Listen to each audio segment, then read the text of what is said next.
ہماری نظروں سے ایسے واقعات گزرتے ہیں کہ جو ہمارے دل کو جھنجھوڑ کے رکھ دیتے ہیں، ہمیں سوچنے پر مجبور کر دیتے ہیں۔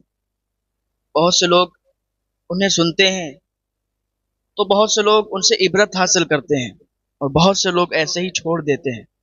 ایک واقعہ ہماری نظروں سے ایسا گزرا کہ جو بالکل دل کو جھنجھوڑنے والا ہے۔ کافی لوگ تو اس سے عبرت حاصل کریں گے، اور کافی لوگ پہلے کی طرح ویسے ہی چھوڑ کر اس کو چلے جائیں گے، ادھر سے سنیں گے ادھر سے نکال دیں گے۔ ہم جب کوئی چیز سنتے ہیں، کوئی چیز ہماری نظروں سے گزرتی ہے، تو ہمیں اس پر غور و فکر کرنا چاہیے، اس پر عمل کرنا چاہیے۔ اگر بات ہمارے موافق ہے تو اس پر ہمیں غور و فکر کرنا چاہیے، اور اس سے ہمیں کچھ نہ کچھ سیکھنا چاہیے، کچھ نہ کچھ عبرت حاصل کرنا چاہیے، کیونکہ کوئی بات ایسے خالی نہیں ہوتی۔ ہر بات میں کچھ نہ کچھ ہوتا ہے۔ سمجھدار کے لیے اشارہ کافی ہوتا ہے، تو جو سمجھدار ہوتے ہیں وہ ان سے عبرت حاصل کرتے ہیں۔ ایسے ہی میں آپ کو بتاؤں کہ ایک بادشاہ تھا جو کہ بہت زیادہ خوش تھا۔ ایک دن اسے خوشی بہت زیادہ تھی، تو خوشی کی حالت میں اس نے اپنے وزیر کو بلایا، اور وزیر کو بلانے کے بعد کہا، اے میرے وزیر، آج میں بہت زیادہ خوش ہوں۔ آج جو مانگنا چاہتے ہو مجھ سے مانگ سکتے ہو، جو کہنا چاہتے ہو مجھ سے کہہ سکتے ہو۔ آج میں تمہیں کچھ بھی دے سکتا ہوں اور کوئی انکار نہیں کروں گا، کیونکہ آج مجھے خوشی بہت زیادہ ہے۔ تو وزیر نے کہا، بادشاہ سلامت، میں کیا مانگ سکتا ہوں؟ کہا، نہیں، آج جو بھی اگر آپ مانگو گے نا تو میں آپ کو دے سکتا ہوں، آج میں خوش ہوں۔ وزیر نے کہا، بادشاہ سلامت، اگر آپ خوش ہیں اور کچھ نہ کچھ عطا کرنا چاہتے ہیں تو میری بہت دن سے ایک خواہش ہے، ایک تمنا ہے۔ اگر میں آپ کے سامنے وہ پیش کروں، وہ کہوں، تو کیا آپ وہ دے سکتے ہیں؟ وہ آپ میری تمنا کو پوری کر سکتے ہیں؟ بادشاہ نے کہا، بالکل، آپ جو بھی کہیں گے میں پوری کرنے کے لیے تیار ہوں۔ وزیر نے کہا، بادشاہ سلامت، میری آرزو یہ ہے، میری تمنا یہ ہے کہ آپ کی سلطنت میں سے آدھا حصہ آپ مجھے دے دیں۔ میری یہ تمنا ہے، میری یہ آرزو ہے کہ آپ اپنی سلطنت میں سے، اپنے مال سے، اپنے حصے سے آدھا حصہ مجھے دے دیں، میں بھی خوش ہو جاؤں گا۔ بادشاہ نے سنا تو بادشاہ مسکرانے لگا، ہنسنے لگا، کہا، اچھی بات ہے۔ کاتب کو بلایا، اور بلانے کے بعد کہا، ان کا یہ نوٹ تیار کرو، جو انہوں نے یہ بات بولی ہے اس کو لکھو۔ کاتب نے لکھنا شروع کر دیا۔ وزیر نے بولا تھا کہ مجھے آدھی سلطنت چاہیے۔ بادشاہ نے کہا، لکھو۔ وزیر کو میں نے آدھی سلطنت دے دی، آدھی سلطنت دے دی۔ وزیر سے کہا، ٹھیک ہے، آدھی سلطنت تمہاری ہو گئی، لیکن میری ایک شرط ہے۔ اگر آپ نے شرط پوری نہیں کی، کاتب سے کہا، لکھو یہ بھی بات کہ اگر وزیر نے میری یہ شرط پوری نہیں کی تو وزیر کا قتل کر دیا جائے گا۔ بادشاہ سلامت وزیر کی گردن کو تن سے جدا کر دیں گے، ان کے دھڑ سے ان کی گردن کو جدا کر دیا جائے گا اگر انہوں نے میری یہ شرط قبول نہیں کی۔ تو بادشاہ نے 3 شرطیں رکھی۔ وزیر نے کہا، بادشاہ سلامت، اگر آپ آدھی سلطنت دے رہے ہو اور شرط رکھ رہے ہو تو مجھے منظور ہے۔ آپ کی جو بھی شرطیں ہیں آپ مجھے بتا دیجئے، میں ان کو پورا کروں گا اور آدھی سلطنت آپ سے لے لوں گا۔ بادشاہ نے کاتب کو بولا، کاتب نے پورا وہ تختہ تیار کر دیا، اور بادشاہ کے بھی اس پر دستخط ہو گئے اور وزیر کے بھی دستخط ہو گئے۔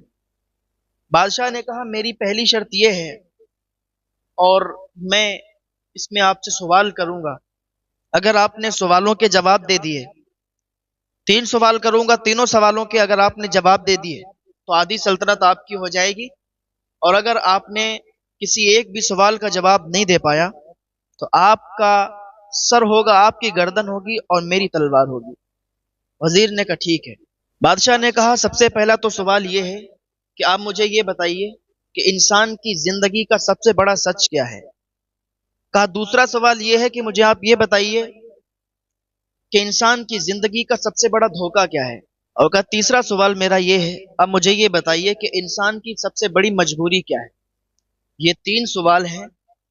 اور وزیر سے کہا کہ سنو، یہ 3 سوال ہیں، لیکن میں تم کو مہلت دیتا ہوں، تمہیں ٹائم دیتا ہوں۔ اگر اس ٹائم پر آپ نے بتا دیا تو سلطنت آدھی آپ کی ہو جائے گی، اور اگر اس ٹائم پر آپ نے نہیں بتایا تو پھر آپ سمجھ سکتے ہیں۔ کہا، ٹھیک ہے بادشاہ سلامت، آپ مجھے یہ بتائیے آپ نے مجھے کتنا ٹائم دیا؟ کہا میں نے تمہیں 1 مہینے کی مہلت دی ہے، 1 مہینے کا ٹائم دیا ہے، 1 مہینے کے اندر اندر آپ مجھے یہ تینوں سوالوں کا جواب لا کر دیں اور آدھی سلطنت آپ اپنے حصے میں لے لیں۔ وزیر نے کہا ٹھیک ہے۔ وزیر یہ تینوں سوالوں کے جواب لینے کے لیے محل سے نکل گیا۔ اس نے ایک میٹنگ رکھی، بڑے بڑے عقل مند لوگوں کو اس نے دعوت دی، بلایا، اور بلانے کے بعد اس نے ایک میٹنگ رکھی اور اپنے تینوں سوالوں کو ان لوگوں کے سامنے پیش کیا کہ آپ لوگ اپنے عقل کے مطابق مجھے بتائیں اس کا جواب کیا ہوتا ہے۔ اور یہ یاد رکھنا کہ سوالوں کے جواب صحیح بتانا، اگر تم نے جواب غلط بتائے، ہم نے بادشاہ کے سامنے یہی بات پیش کر دی، یہی جواب دے دیے، تو بادشاہ کو اگر یہ لگا کہ یہ جواب غلط ہے تو بادشاہ میری گردن کو اڑا دے گا، مجھے قتل کر دے گا، میری زندگی ختم ہو جائے گی، میری دنیا اجڑ جائے گی، سب چیز ختم ہو جائے گی۔ پھر میں سلطنت کا کیا کروں گا؟ میری سلطنت جو آدھی مجھے ملنے والی ہے تو چلی جائے گی، کیونکہ میں ہی نہیں رہوں گا۔ تو آپ ذرا سوچ سمجھ کے آپ لوگ اپنے عقلوں پر زور ڈالیں، دماغ میں بیٹھائیں، سوچیں، لیکن مجھے اس کا جواب بتائیں۔ میٹنگ چلتی رہی، آخر کار جتنے لوگ آئے تھے سب نے کچھ نہ کچھ سوال بتائے، سوالوں کے جواب دیے۔ جب اس نے ان کی باتوں کو سنا، ان کے جوابات کو سنا، تو کوئی بھی جواب صحیح نہیں تھا۔ ان لوگوں نے اپنے اپنے حساب سے، اپنے اپنے طور و طریقے سے جواب دیے، لیکن کسی کا بھی جواب صحیح نہیں ملا اسے۔ تو اس نے سوچا کہ یار اتنے عقل مند لوگوں کو میں نے بلایا اور کسی نے بھی صحیح جواب نہیں دیا، آخر اب کیا کیا جائے؟ اب یہ نکل گیا، جا رہا تھا، یہی سوچ اس کے دماغ میں تھی کہ آخر کس کے پاس جائیں اور سوالوں کے جواب کہاں ملیں گے۔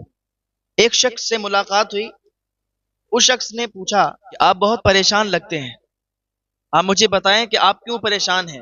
وزیر نے کہا بات یہ ہے کہ بادشاہ سلامت نے مجھے 3 سوال دیے اور ان کے جوابات مانگے ہیں، کافی لوگوں سے پوچھنے پر بھی اس کے جواب صحیح نہیں مل پائے ہیں، میں اسی کشمکش میں ہوں، اسی سوچ میں پڑا ہوں کہ آخر کس سے یہ سوالوں کے جواب پوچھوں، کون آخر یہ 3 جواب بتائے گا۔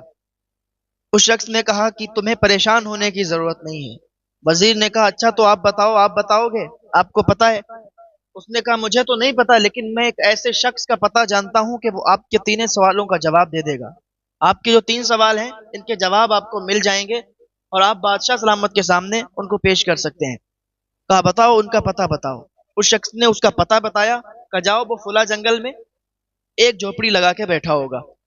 اب وزیر اس کی تلاش میں نکل گیا، اسی جنگل میں گیا جو اس نے ایڈریس بتایا تھا۔ وہاں پر ایک جھوپڑی دیکھی تو اس کو تھوڑی تسلی ہوئی، دل میں تھوڑی ٹھنڈک پڑی، اور اسی جھوپڑی کے پاس چلا گیا۔ جب اس جھوپڑی کے پاس گیا اور اندر جب داخل ہوا تو وہی بزرگ، وہی بوڑھے شخص جس کے بارے میں اس شخص نے بتایا تھا کہ وہ آپ کے سوالوں کے جواب دے دیں گے۔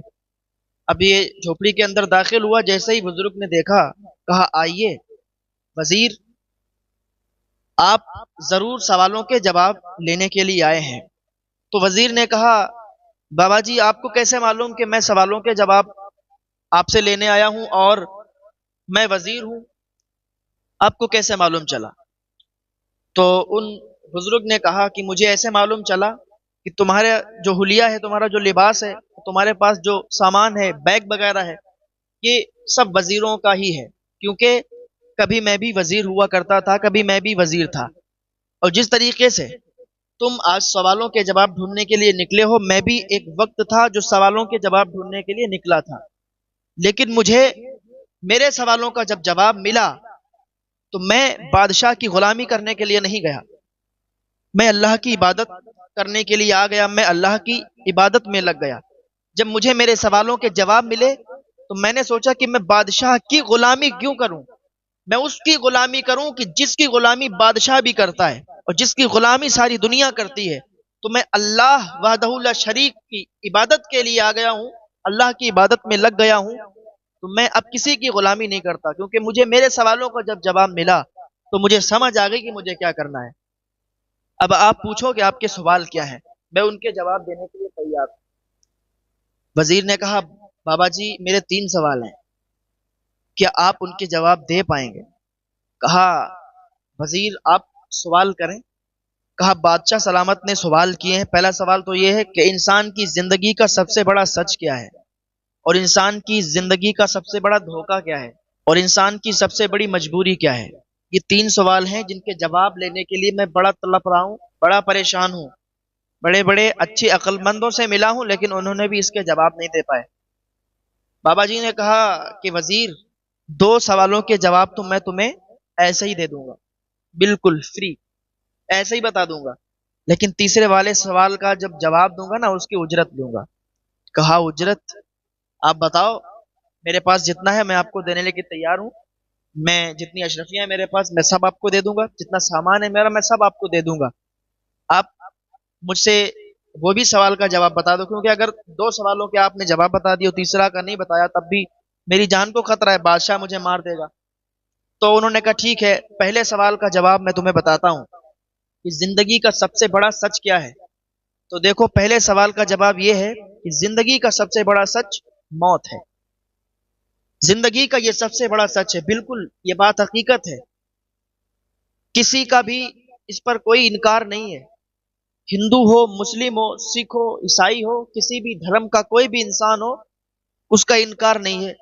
ہر انسان یہی کہتا ہے کہ موت آنی ہے، موت برحق ہے، ہر جاندار کو موت کا مزہ چکھنا ہے۔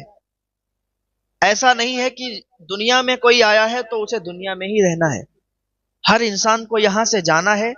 یہاں پر ایک امتحان ہو رہا ہے، اور جب کوئی انسان امتحان دینے کے لیے جاتا ہے، ایگزام دینے کے لیے جاتا ہے، تو جب اس کے ایگزام پورے ہو جاتے ہیں تو وہ واپس آتا ہے۔ مان لیجئے اگر کوئی شخص کہیں کام کرنے کے لیے جائے اور وہ مسافر ہو، بریلی سے کوئی شخص ممبئی کام کرنے کے لیے گیا، تو ممبئی میں اگر ایک مہینہ اس کو رکنے کا ارادہ ہے، ایک مہینہ جب جائے گا تو ایک مہینے کا سامان لے کے جائے گا، ایک مہینے سے اوپر کا نہیں جائے گا، اس لیے کیونکہ اسے واپس آنا ہے، وہیں نہیں رہنا ہے، وہیں سیٹل نہیں ہونا ہے، اس کو وہاں کام کرنے کے لیے جانا ہے، وہ کام کرے گا، اتنا ہی سامان لے جائے گا جتنے دن وہ وہاں پر رہنے والا ہے۔ ایک مہینہ، دو مہینہ، تین مہینہ، جتنے دن وہاں پہ رہے گا اتنا ہی اپنا ساز و سامان لے کے جائے گا۔ اگر ایک مہینے کا ساز و سامان لے کے گیا اور ایک مہینہ پورا ہو گیا تو ایک مہینے کا جو ساز و سامان تھا وہ ختم ہو جائے گا، اسے واپس آنا پڑے گا۔ تو اسی طریقے سے ہم لوگ جو اس دنیا میں آئے ہیں، یہ سمجھنے کا ایک بہت سیدھا سا طریقہ ہے۔ ہم لوگ بھی جب دنیا میں آئے ہیں نا تو ہمارا بھی ایک وقت مقرر ہے، کسی کا 50 سال ہے، کسی کا 60 سال ہے، کسی کا 70 سال ہے، کسی کا 80، 100 تو بہت کم لوگ ہوتے ہیں نا جو بہت پہلے زمانے کے ہمارے بزرگ ہیں تو وہ مشکل سے 100 تک جاتے ہیں، ورنہ آج کل تو نا 50، 60، 70، 80 تک لاسٹ ہے۔ تو ہم کیا کر رہے ہیں نا، یہاں پر ایگزام دے رہے ہیں، امتحان دے رہے ہیں، ہم لوگ مسافر ہیں، اور یہ ہمارے لیے یہ سمجھو کہ ایک قید خانہ ہے۔ جیسے ہی ہمارا وقت مقرر ہوگا، پورا ہو جائے گا، جیسے ہی ہمارا وقت پورا ہو جائے گا ہم یہاں سے چلے جائیں گے، ہمیں پھر یہاں کوئی روکنے والا نہیں ہے، نہ ہی کوئی روک سکتا ہے۔ ہمیں اپنے اصلی گھر، حقیقی گھر میں لوٹنا ہے۔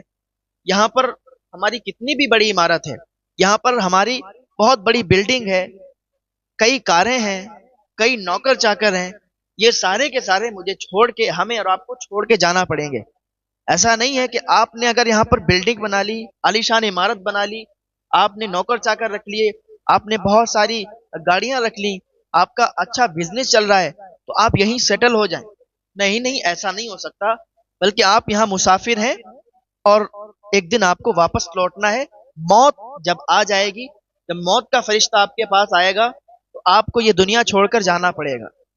نہ جانے کتنے لوگ قبرستان میں سو رہے ہیں، نہ جانے کتنے لوگ یہاں سے جا چکے ہیں، اور کتنے لوگ روز بروز اس دنیا کو چھوڑ کے جاتے ہیں، اور کتنے لوگ جانے والے ہیں۔ سمجھ رہے ہیں؟ ایک اس کا ٹائم ہے، وقت ہے۔ تو اس سے پہلے میں آپ سے کہنا چاہتا ہوں کہ اللہ تعالیٰ نے ہم کو جو زندگی دی ہے، جو ہم کو ٹائم دیا ہے، اسی ٹائم میں ہم اللہ کی عبادت کریں، اللہ تعالیٰ کی فرما برداری کریں، جو اللہ تعالیٰ نے حکم دیا ہے، اقیم الصلاۃ، نماز قائم کرو، تو نماز بالکل ہم سے چھوٹ نہ پائے، 5 وقتہ نمازی بن جائیں، اور کوشش کریں کہ ہم تہجد گزار بھی ہو جائیں، کیونکہ بہت سی دعائیں جو ہم مانگتے ہیں اللہ تعالیٰ سے پوری نہیں ہوتی ہیں، تو علماء کرام لکھتے ہیں کہ تہجد کی نماز پڑھ کر وہ دعا مانگا کرو، اللہ تعالیٰ جلدی قبول فرماتا ہے۔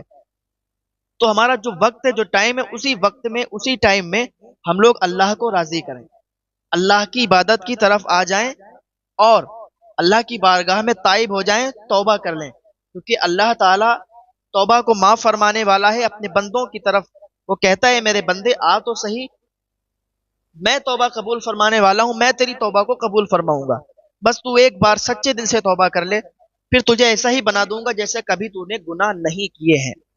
تو بس ہمیں سوچ اور سمجھ کر چلنا چاہیے کہ ہماری زندگی بہت کم ہے اور ہمیں کام بہت زیادہ کرنا ہے۔ باقی آپ یہ سمجھیں کہ مرنے کے بعد بہت زیادہ آرام ہے، بہت زیادہ سکون ہے۔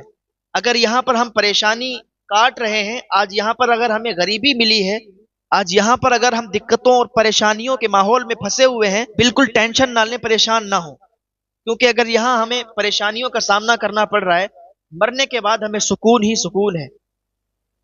ہماری زندگی میں مشکلات آتے جائیں گے، ہماری زندگی میں ایسی ایسی موڑیں، ایسے ایسے وقت آئیں گے کہ ہمیں لگے گا کہ اب ہمارا کوئی نہیں ہے، اب ہمارے ساتھ کیا ہونے والا ہے۔ تو ایسا وقت آ سکتا ہے کسی کے ساتھ بھی، تو بس امید اللہ کی ذات سے رکھنا، کبھی بھی اپنی ہمت کو مت ہارنا، کبھی بھی اللہ کی رحمت سے نا امید مت ہونا۔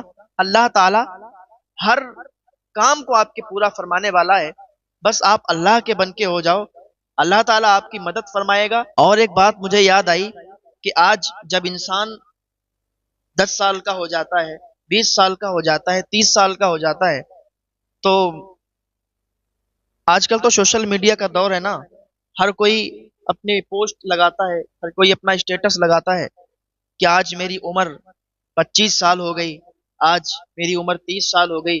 اگر آپ نہ بھی لگائیں تب بھی اگر آپ کا فیس بک وغیرہ پہ اکاؤنٹ ہے تو وہ خود بخود شو ہو جاتا ہے کہ آج فلاں صاحب اتنے سال کے ہو گئے، جیسے کہ آپ کی ڈیٹ پڑی ہوگی اسی حساب سے وہ خود کیپچر کر لیتا ہے اور لوگوں کے درمیان وہ بتا دیتا ہے کہ آج وہ صاحب اتنے سال کے ہو گئے۔ لوگ خوشیاں مناتے ہیں، لوگ اپنا برتھ ڈے مناتے ہیں کہ آج میں 24 سال کا ہو گیا، 25 سال کا ہو گیا، لوگ خوشیاں مناتے ہیں، بلکہ لوگوں کو یہ خبر ہی نہیں کہ ان کی یہ عمر بڑھی نہیں ہے بلکہ عمر ان کی گھٹ گئی ہے۔ اس لیے کہ اگر اللہ تعالیٰ نے زندگی 60 سال لکھ دی ہے تو 60 سال میں اگر آپ 30 سال کے ہو گئے، آپ کو تو یہ خوشی ہوگی کہ ہم 30 سال کے ہو گئے، آج میرا برتھ ڈے ہے، لیکن آپ کو یہ پتا نہیں کہ 60 سال سے 30 سال نکل گئے اور 30 سال ہی آپ کے پاس بچے ہیں۔ تو اس 30 سال میں آپ کو کیا کیا کرنا ہے، بہت سارے کام کرنے ہیں۔ اگر اللہ تعالیٰ نے آپ کو 40 سال کی ہی عمر دی اور آپ کے 35 سال پورے ہو گئے، آپ خوشی منا رہے ہیں کہ آج ہمارا 35 سال پورے ہوئے، آج ہمارا برتھ ڈے ہے، لوگوں میں خوشیاں بانٹ رہے ہیں، لیکن آپ کو یہ خبر ہی نہیں کہ آپ کے 40 سال میں سے 35 سال نکل گئے، آپ کے پاس 5 سال ہیں، 5 سال میں آپ کیا کریں گے، کیسے اللہ کو راضی کریں گے۔ گناہ اتنے ہم لوگوں کے زیادہ ہیں کہ یہ کچھ پوچھو مت، لیکن اللہ کی رحمت سے نا امید نہیں ہونا چاہیے، اللہ تعالیٰ ایک توبہ سے معاف فرمانے والا ہے۔ تو بات کچھ لمبی ہو گئی، وہ بزرگ کہتے ہیں، وہ بزرگ وزیر سے کہتے ہیں کہ وزیر پہلے سوال کا جواب یہ ہے کہ زندگی کا سب سے بڑا سچ موت ہے، اور کا دوسرے سوال کا جواب یہ ہے کہ انسان کی زندگی کا جو سب سے بڑا دھوکہ ہے وہ خود اس کی زندگی ہے۔ اسے یہ پتا نہیں ہے کہ اس کی موت کب آ جائے گی، اس کی زندگی کتنی ہے، تھوڑی سی زندگی میں اور اتنے بڑے کام کر رہا ہے، اتنے زیادہ بڑے کام کر رہا ہے، اسے خبر نہیں ہے کہ کب موت کا فرشتہ آ جائے گا۔ اس کی زندگی کے دن کم ہوتے جا رہے ہیں، اس کے خبر نہیں ہے۔ اس کی زندگی کی گھڑی ہر وقت ٹک ٹک ٹک کر کے چل رہی ہے، اور اس کی زندگی ختم ہوتی جا رہی ہے لیکن پھر بھی شراب پی رہا ہے۔ زندگی ختم ہو رہی ہے لیکن پھر بھی جوا کھیل رہا ہے۔ زندگی ختم ہو رہی ہے لیکن پھر بھی زنا کر رہا ہے۔ زندگی ختم ہو رہی ہے پھر بھی غیبت کر رہا ہے، چغلی کر رہا ہے۔ زندگی ختم ہو رہی ہے پھر بھی سود کھا رہا ہے۔ زندگی ختم ہو رہی ہے پھر بھی لوگوں کا حق مار رہا ہے۔ زندگی ختم ہو رہی ہے پھر بھی ناپ تول میں کمی کر رہا ہے۔ اس کی زندگی ختم ہوتی جا رہی ہے اور وہ گناہوں کے قریب جا رہا ہے۔ تو سب سے بڑا جو زندگی کا دھوکہ ہے وہ خود زندگی ہے۔ انسان کو پتا ہی نہیں کہ ہم کر کیا رہے ہیں، سارے کام کرتا جا رہا ہے، اور ایک دن ایسا آتا ہے کہ مسجد کی مائک صبح میں کھٹ کھٹ بولتی ہے اور پھر اس میں اعلان دینے والا کرتا ہے کہ حضرات ایک اعلان سماعت فرمائیں، فلاں صاحب کا انتقال ہو گیا ہے، فلاں فلاں ٹائم ان کا نماز جنازہ ہوگی، فلاں فلاں ٹائم ان کی میت کو دفن کیا جائے گا۔ آج انسان کا نام ختم ہو گیا، بہت بڑا نام تھا، بہت بڑا کام تھا، بہت عزت تھی، شہرت تھی، تو آج سب سے پہلے ان کا نام ختم ہوا۔ اب کوئی بھی رضوان کو رضوان نہیں کہہ کے بلائے گا، اب کوئی بھی عبداللہ کو عبداللہ کہہ کے نہیں بلائے گا، بلکہ نام ختم، اور اب سب کہیں گے کہ میت کو غسل دو، میت کو دفن کرو، میت کتنے ٹائم قبرستان پہنچے گی۔ تو یہ زندگی کا سب سے بڑا دھوکہ ہے۔ جب بزرگ نے 2 سوالوں کے جواب دے دیے تو وزیر نے کہا بابا جی تیسرے سوال کا بھی جواب دے دیں۔ کہا تیسرے سوال کا جواب؟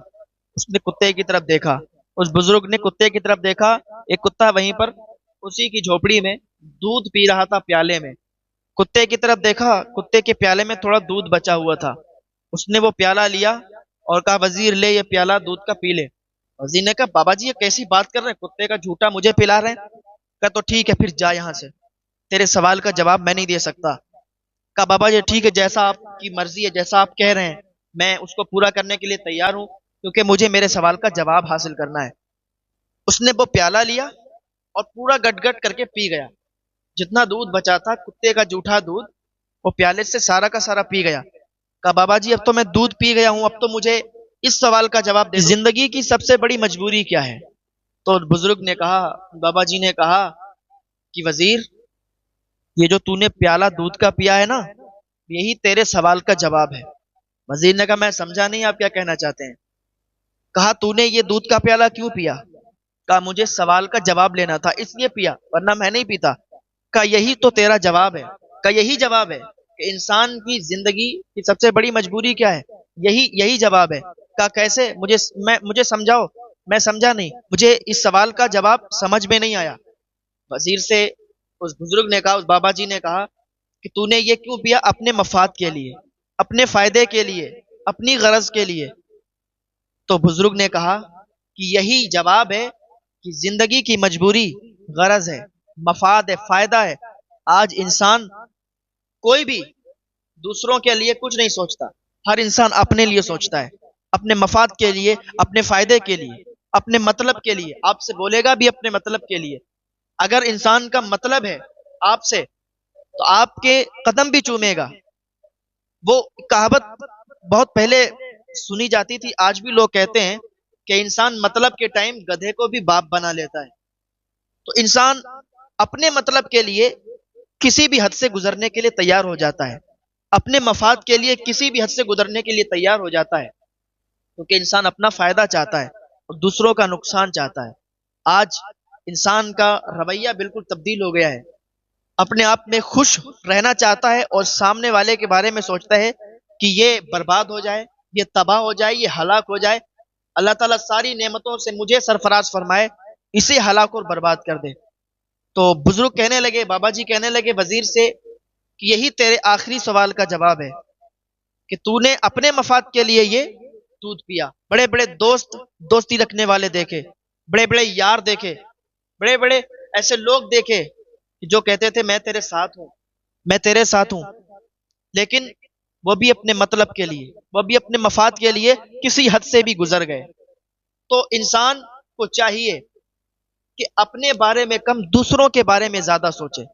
اگر انسان کا رویہ یہ ہو جائے کہ انسان دوسروں کے بارے میں سوچنے لگے، دوسروں کے لیے اچھا گمان رکھنے لگے اور یہ سوچنے لگے کہ اللہ تعالیٰ یہ میرے سامنے والا جو بھائی ہے، میرا پڑوسی ہے، اللہ تعالیٰ اس کو عروج و ارتقاء عطا فرما دے، اس کو عروج عطا فرما دے، اس کے صدقے اللہ تعالیٰ مجھے بھی عطا فرما دے، تو اللہ تعالیٰ تمہیں زیادہ عطا فرمائے گا، کیونکہ تم دوسروں کے بارے میں سوچتے ہو، دوسروں کے لیے تمہارا رویہ اچھا ہے، تمہارا گمان اچھا ہے۔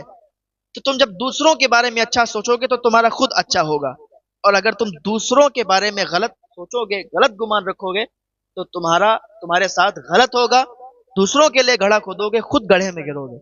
اس بات سے، اس واقعے سے عبرت حاصل کرنا چاہیے کہ ہم زندگی کیسے گزار رہے ہیں، ہم اپنے راتوں دن کیسے گزار رہے ہیں، دوسروں کے ساتھ ہم کیسے پیش آ رہے ہیں، اپنے دوستوں کے ساتھ ہم کیسے پیش آ رہے ہیں۔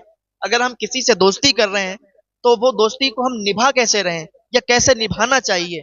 تو بہت ساری چیزیں ہیں، بہت ساری باتیں ہیں.